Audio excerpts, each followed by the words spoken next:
શનિવારની સમી સાંજે જ્યારે સૂરજને bye bye કહેતા હોઈએ ત્યારે આખા અઠવાડિયાની યાદો વાગોળતા હિંચકામાં ચાની ચુસ્કી લેતા હોઈએ અને સાથે લતા મુકેશના ગીતોની મજા માણતા હોઈએ તો આ હા હા હા હા હા આવી સંગીતવાળી સાંજ ક્યારેક દર્દ તો ક્યારેક દવા બની જતી હોય છે હે ને.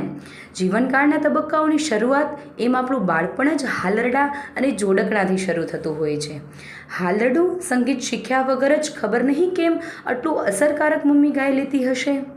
બારાખડીને પણ સૂરથી શણગારી શિક્ષકો ભૂલકાઓને કેવી રીતે યાદ રખાવતા હશે. કેવી મજાની ટ્યુન કાર્ટૂનમાં ગોઠવેલી હોય છે કે બાળક કાર્ટૂન જોતાં જોતાં જમી લેતું હોય છે.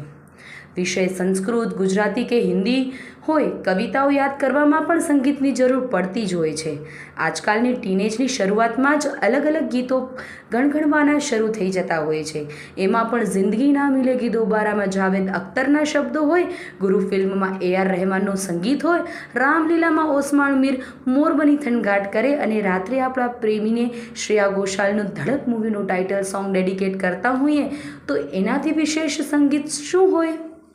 ક્લાસિકલ સંગીત હોય કે વેસ્ટર્ન, શબ્દોમાં જીવ પૂરવાનું કામ કરતું હોય છે આ સંગીત.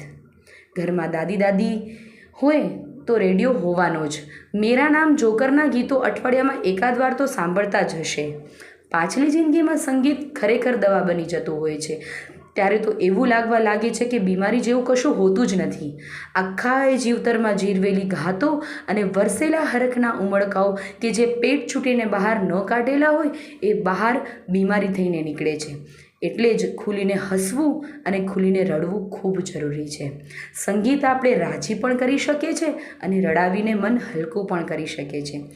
સંગીત એક સાધના છે. જીવનમાં એનું મહત્ત્વ સમજીને દિનચર્યામાં કલાક સંગીતને ફાળવજો અને એનો સ્વીકાર કરજો.